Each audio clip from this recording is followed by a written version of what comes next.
جی دوستوں، کل پاکستان اور بھارت کے درمیان ایک سیز فائر ہوا۔ امریکہ نے بہت کوشش کی، ساتھ سعودی عرب اور چین کا بھی اس میں ملدخل رہا، لیکن یہ ماننا پڑے گا کہ پاکستان نے پچھلے جو ہے جب بھارت نے ہمارے تین ایئر بیسز پہ حملہ کیا، تو اس کے بعد پاکستان کی جو جوابی کارروائی تھی وہ اتنی زبردست تھی کہ بھارت سے رہا نہیں گیا، وہ سنبھل نہیں پایا اور اس کو پتہ نہیں چلا کہ یہ کیا ہو گیا۔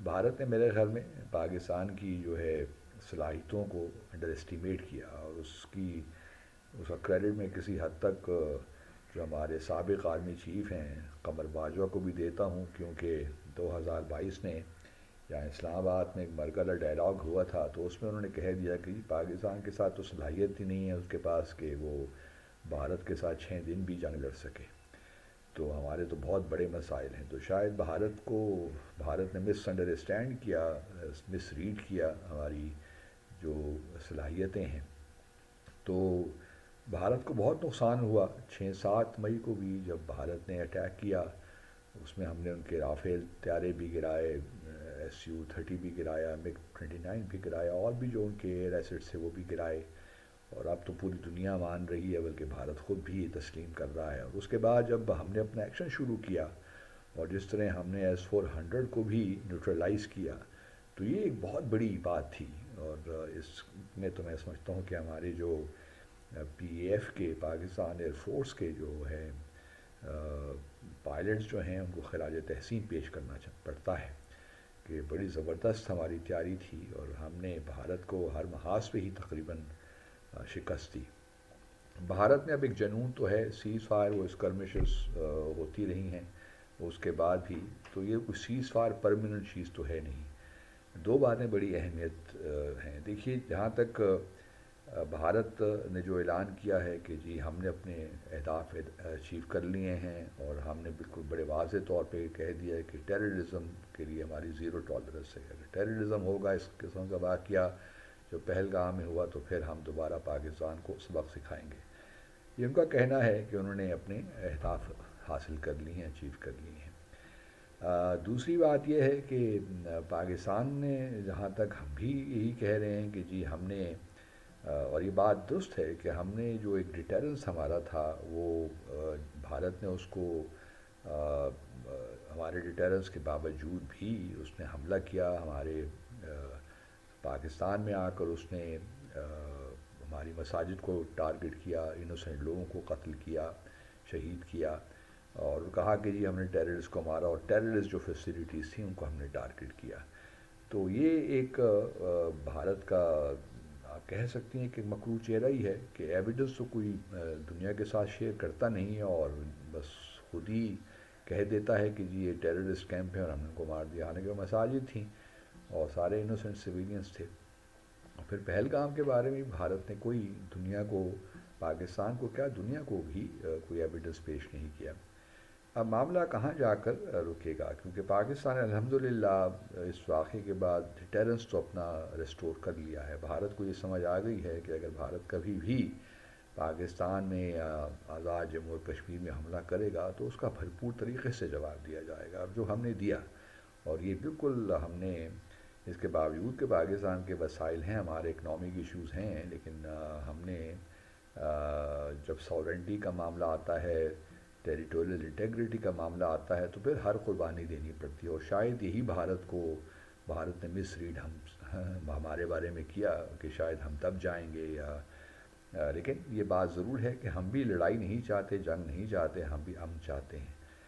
اب یہ سیز فائر جو ہوئی ہے، یہ کہاں جائے گی؟ دیکھیے، جہاں تک کا مقبوضہ جموں اور کشمیر کا تعلق ہے، وہاں تو آزادی کی اور فورن آکوپیشن کے خلاف جدوجہد جاری رہے گی، تو کبھی بھی کوئی واقعہ ہو سکتا ہے، کبھی بھی کوئی ملٹری فیسلٹی ہے، کیونکہ مجاہدین جو ہیں کشمیر کے وہ سویلینز کو ٹارگٹ نہیں کرتے۔ اسی لیے میں بار بار یہی کہہ رہا ہوں کہ جو سرکمسٹانشل ایویڈنس ہیں وہ تو یہی بتاتے ہیں کہ یہ فالس فلیگ آپریشن ہے۔ چلیے اس کو ایک لمحے کے لیے ہم ذرا چھوڑ دیتے ہیں، لیکن یہ بات تو کوئی بھی گارنٹی نہیں دے سکتا کہ جو مجاہدین ہیں وہ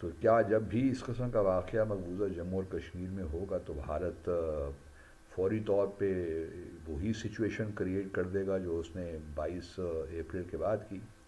اور دوسری جانب یہ بھی ہمیں دیکھنا ہے کہ جو انڈس واٹر ٹریٹی کا ایک بڑا سیریس معاملہ چل رہا ہے. اگر بھارت نے پاکستانی پانی جو ہے اس کو ڈائیورٹ کرنا شروع کر دیا، ہمارے ہاں پانی کا بہاؤ کم ہونا شروع ہو گیا، تو کیا پاکستانی اس کو اگنور کر دے گا؟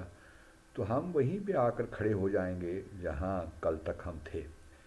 تو اس وجہ سے اب سنا یہی ہے کہ کچھ نیوکلیئر جو ہمارے نیشنل سیکیورٹی ایڈوائزرز ہیں ان کی ملاقات ہوگی، شاید کل ہو کسی نیوٹرل جگہ پہ.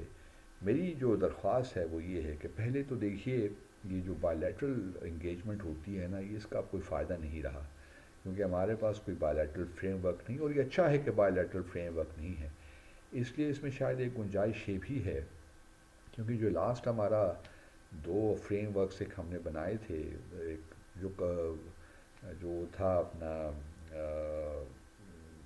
مختلف سیگمنٹس پہ ہم بات کرتے تھے، کمپوزٹ ڈائلاگ، وہ تو کب کا ختم ہو گیا. اس کے بعد پھر 10 جولائی 2015 کو ہم نے اوفا میں ایک میکنزم بنایا تھا، پھر اس کے بعد پھر 9 دسمبر 2015 ہی کو اسلام آباد میں ایک فریم ورک بنایا تھا. وہ تو اب سارے 5 اگست 2019 کے بعد جو ہیں وہ ختم ہو گئے، وہ اب کی کوئی ریلیونس نہیں رہی.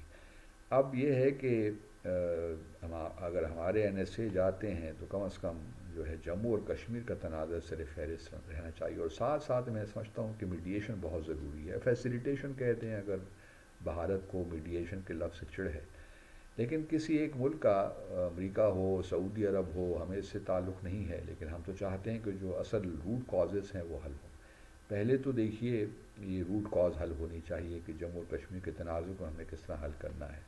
بھارت آبویسلی 5 اگست 2019 کے جو اقدامات ہیں، بی جے پی گورنمنٹ ہی کام کر سکتی ہے کہ وہ پھر کوئی ایسی امینڈمنٹس لے کر آئے جس سے یہ تنازع حل ہو. وہ مشکل لگتا ہے، بٹ ان اینی کیس کوئی نہ کوئی صورت تو نکالنی پڑے گی نا اس تنازع کو حل کرنے کے لیے، کیونکہ کشمیری تیار نہیں ہیں اس وقت کمپرومائز کرنے کے لیے، اور وہ اپنی بات پہ ڈٹے ہوئے ہیں. اور لیکن یہ ہے کہ کوئی نہ کوئی حل نکل سکتا ہے. ڈپلومسی کا کام یہ ہے حل نکالنا، اور صحیح بندے صحیح جگہوں پہ اگر ہوں مشورے دینے والے تو کچھ نہ کچھ حل نکالا جا سکتا ہے اس کا. پھر دوسری جانب یہ ہے کہ سندھ تاش، کیونکہ کل بھارت نے یہی کہا ہے کہ جی سیز فائر کا مطلب یہ نہیں ہے کہ ہم نے جو سندھ تاش معاہدے پہ جو ہم نے پوزیشن لے رکھی تھی اس میں تبدیلی آ گئی ہے. تو یہ ایک سیریس بات ہے ہمارے لیے، اس کا بھی حل ہونا چاہیے. اور پھر باقی جو دہشت گردی کے ایشوز ہیں وہ بھی اس پہ بھی آنا چاہیے. تو ایک میں سمجھتا ہوں کہ اگر جو این ایس ایس کی ملاقات ہوتی ہے تو بڑا ان کو ویل پریپیئرڈ ہو کے جانا چاہیے کہ ہماری اسٹریٹجی کیا ہوگی اور ہم کس طرح معاملات کو آگے لے کر جائیں گے. کیونکہ ورنہ پھر 2-3 ماہ کے بعد، سال 2 سال کے بعد ہم آج اسی مقام پہ کھڑے ہوں گے جہاں کل ہم کھڑے تھے، اور یہی وشیس سائیکل چلتا رہے گا. تو یہ نہ بھارت کے مفاد میں ہے نہ پاکستان کے مفاد میں ہے. تو اس لیے ضروری ہے کہ ہم جب چیزوں کو اپروچ کریں، اب ہماری وکٹریز تو ہو گئیں الحمدللہ، اللہ تعالیٰ کے فضل و کرم سے، اور ہماری آرم فورسز کے جو ان کے سکلز ہیں ہم ان پہ فخر ہے.